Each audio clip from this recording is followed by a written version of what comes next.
Welcome back to The Explainer. Okay, I am absolutely thrilled to have you here today because we're going to explore what is undeniably the darkest, most terrifying chapter in human history.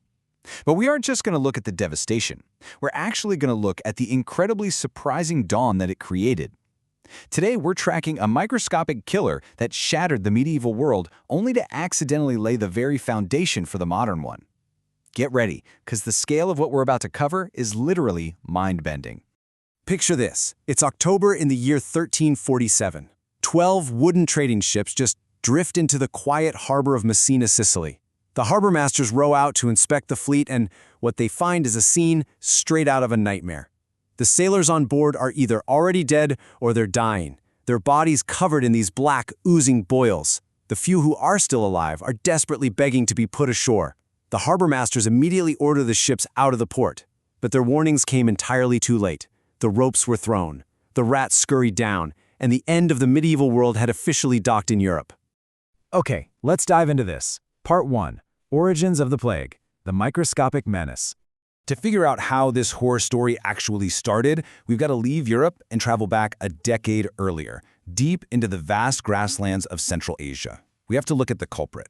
Actually, scratch that, the microscopic culprit, Yersinia pestis. Now, the scale here is just mind-blowing. We're talking about a bacterium so unimaginably small that you could fit 500 of them on the period at the end of a sentence.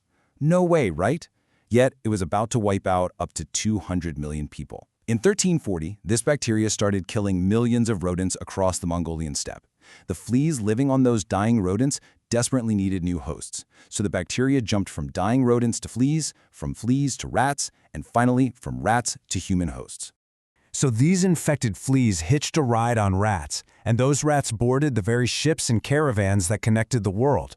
The Silk Road, history's greatest trade network, suddenly transformed into history's greatest death highway. By 1346, the plague had reached the Genoese trading post of Kaffa in Crimea, which was under siege by Mongol armies at the time. The Mongols started dying by the thousands, so they did something absolutely unforgettable. They literally used catapults to launch their own infected, dead corpses over the city walls. Fleeing in absolute horror, Genoese merchants boarded their ships to escape, completely unaware they were carrying the plague with them directly to Sicily. And from Sicily, this thing was about to move across the continent with terrifying speed. Part 2. Symptoms and Medical Failures, a World Unprepared. We're talking about Marseille, Paris, London, the Nordic countries, and Russia all falling in just 4 years, basically because the population had absolutely no idea what was happening. It's kind of heartbreaking when you look at the tragic contrast between what they thought they were fighting and the modern reality. Today, we know about germ theory, right? We know a basic round of modern antibiotics can cure this infection in days, but medieval doctors were completely in the dark. Bacteria wouldn't even be discovered for another 300 years. They blamed miasma or bad air. They bled patients with leeches. They honestly thought it was divine punishment, or worse, they blamed marginalized groups, leading to horrific pogroms. They were fighting an invisible monster, completely blindfolded. And wow, that monster was brutal. The plague actually manifested in 3 gruesome forms. First, the bubonic form. A flea bite led to these egg-sized black swellings called buboes, followed by vomiting, fever, and death in just 3 to 5 days. Then there was the septicemic form, where bacteria entered the bloodstream directly. This caused internal bleeding that turned the skin black, literally killing victims within 24 hours. But the absolute terror? The pneumonic variant. It was airborne. One cough, just one conversation in a crowded room, and it spread like wildfire. Medieval people had zero concept of airborne disease, making it virtually impossible to stop. Part 3. A World in Collapse, the Devastating Death Toll. Between 75 million and 200 million people died globally. Just let that sink in for a second. That is more human life lost than all the casualties of World War I and World War II combined. When a disease moves that fast and is that lethal, it doesn't just take lives, it breaks civilization. The devastation was incredibly stark. To put it into perspective, Europe's pre-plague population was roughly 75 million. Post-plague, it plummeted to between 38 and 50 million. Up to half of the entire European population was simply wiped out in 7 years. Cities literally became ghost towns. Florence went from 100,000 people to 50,000. Venice lost 2/3 of its citizens. In some English villages, not a single soul survived. This led to a completely heartbreaking societal breakdown. The fundamental bonds of medieval society just dissolved. Priests were too terrified of infection to even perform last rites. In sheer panic, family members abandoned each other. Parents actually fled from their own sick children. The Catholic Church, which had held absolute authority over European life for 1,000 years, shattered. People prayed, they fasted, they confessed, and they died anyway. The fields went empty, food supplies collapsed. Part 4. Birth of the Modern World. The Rebirth.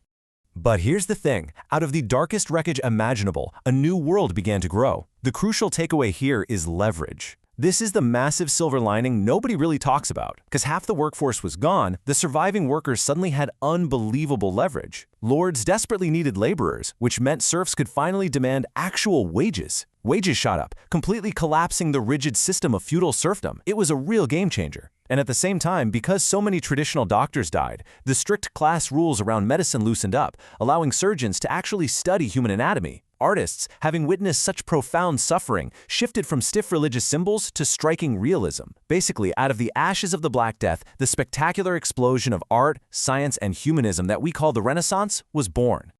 Another incredible legacy is the whole concept of public health, which was essentially invented right here as a survival mechanism. Venice created the world's first system to protect its citizens from incoming disease. Ships arriving in port were legally forced to wait at anchor for 40 days before anyone could disembark.